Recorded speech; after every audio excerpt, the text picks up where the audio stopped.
স্ত্রীর প্রতি ভালোবাসা কোরআন সুন্নাহর নিদর্শন। শুধু তাই নয়, দুনিয়ার এই জীবনে স্ত্রীকে ভালোবাসা ইবাদত ও বটে। তবে শর্ত হলো এই ভালোবাসা যেন স্বামীকে ইবাদত বন্দেগী থেকে ভুলিয়ে না দিয়ে।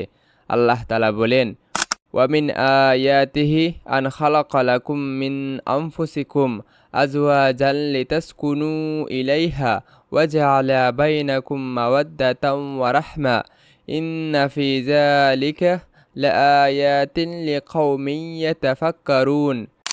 এবং তার এক অন্যতম নিদর্শন হচ্ছে তিনি তোমাদের জন্য তোমাদের মধ্য হতে তোমাদের সঙ্গিনীদের সৃষ্টি করেছেন, যাতে তোমরা ওদের নিকট শান্তি পাও।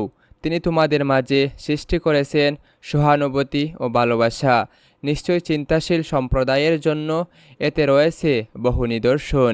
এই আয়াতে দাম্পত্য জীবন সংক্রান্ত অলৌকিক নিদর্শনের কথা উল্লেখ করতে গিয়ে মহান আল্লাহ তাআলা বলেছেন, পৃথিবীতে প্রত্যেক মানুষের জন্য আমি সঙ্গী বা সঙ্গিনী সৃষ্টি করেছি, যাতে জীবন চলার পথে তোমরা একাকিত্বে না ভোগো আর তাদের কাছে গিয়ে শান্তি পাও।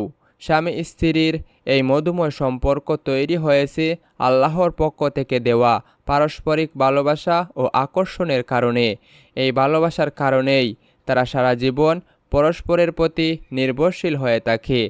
স্বামী স্ত্রীর পরস্পরের প্রতি মধুময় সম্পর্কের ফলস্বরূপ আজ হাজার হাজার বছর ধরে দোরার বুকে টিকে আছে মানব সভ্যতা। এছাড়া ছোট ছোট দাম্পত্য জীবনের সমষ্টিতে গড়ে ওঠে সমাজ, আর সমাজবদ্ধ জীবন হিসাবে মানুষ সুখ শান্তিতে জীবন কাটায়।